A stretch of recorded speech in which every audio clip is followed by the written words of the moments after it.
What's going on, everyone? Welcome back to Fieldy's Flicks for part two of The Godfather. It's the second installment of the trilogy, and I'm here to review it.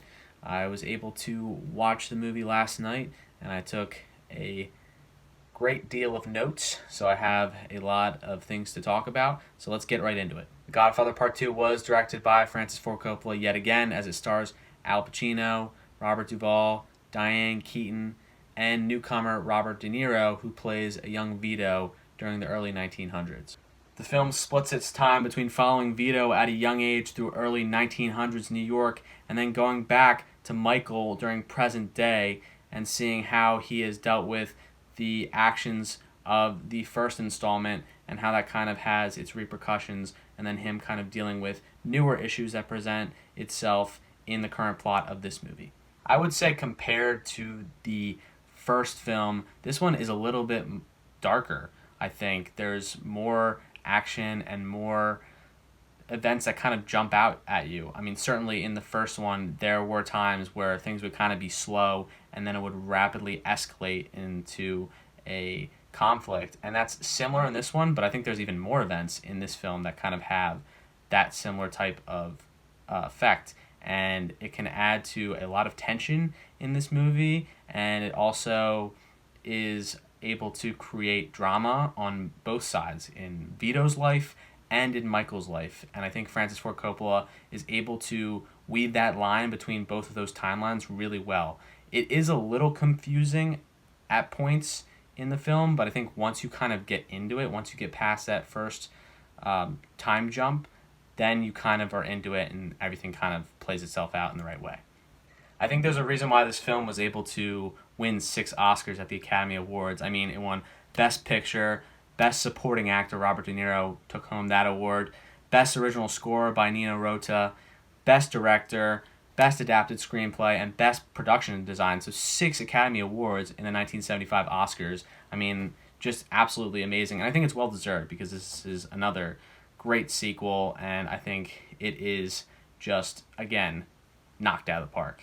Part 1 also had success as it was able to win 3 awards, and I personally, if I were to compare Part 1 and Part 2, I enjoyed Part 1 just a little bit more, and I'll talk about that in a second, but Part 1 also was able to win a couple Oscars as it won Best Picture, Best Actor. Brando won Best Actor, as he rightfully should have, and Best Adapted Screenplay again. So both films have pretty highly regarded resumes, and I mean, it's a reason why these are both classics, because they have the awards and the hardware to show from it. I would say for me, a big thing was this film is really long. It's about 3 hour, 15 minute runtime, so it's about 20-25 minutes longer than the first one, and I think at times there were situations where I kind of felt myself not knowing what was going on. And the version that I watched the film on didn't have subtitles, so when you see Vito in New York during the early 1900s, he's in Little Italy and he's talking to all his friends and family in Italian, obviously, because that's where he's from. He's from Sicily, so he's going to speak his language. I get that. That realism, showing that kind of real dialogue, is perfect. But for me, I didn't know what was going on because we didn't have subtitles. I mean, you could still follow what's going on, but it is a little hard to kind of piece things together, and I know that there's probably important dialogue that I missed because I didn't understand it. So if I were to knock anything, I would say that. And I mean, other than that, I mean, it's just as good as The Godfather in terms of the story and setting up that tension and drama, like I mentioned earlier. I also want to talk about the score for a little bit. I didn't talk about that in the first one, and I'd be stupid not to talk about it for this one because it won Best Score for a reason. I mean, Nino Rota captures that ability to create that emotion and add to already the tension that's going on in the film and just heighten it to a new level. And I think that that's a big thing of what good scores are able to do.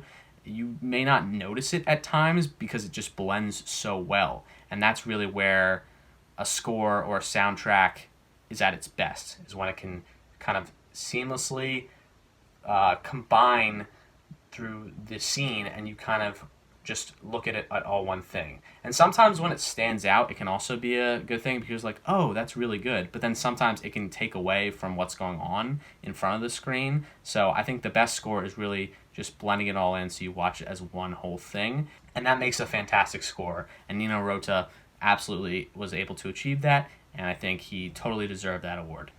The settings in this film are absolutely breathtaking. Lake Tahoe is one of the main locations, and it really sets the scene for another great opportunity to show how talented Francis Ford Coppola is by utilizing the sets that he was given and just making them even more breathtaking than they already are. I know Tahoe was one of them, and then the other one really that stuck out was the Sicily bits and showing the young Vito and his family during that time, but the settings in those were absolutely just incredible. So overall, for a score for this one, I'm going to go just a couple steps lower than Part 1. I'm going to give The Godfather Part 2 a 4.6 out of 5.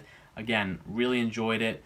I think that these two films have partly changed the game in filmmaking, along with a couple other movies that were pretty influential during this time period. I will be reviewing Part 3 to finish off the trilogy. I feel like it's only right. And then after that, we're going to get into a bunch of different movies, since nothing's really coming out right now, and in the near future, possibly some stuff may come out, but we'll have to wait and see. Thank you all for tuning in. Part 3 will be coming very soon, and then after that, I have a couple different videos planned, but I'm going to still do movie reviews, and I have probably 4 or 5 in the works as well. So plenty of stuff coming, more content, and I can't wait to bring that to you guys.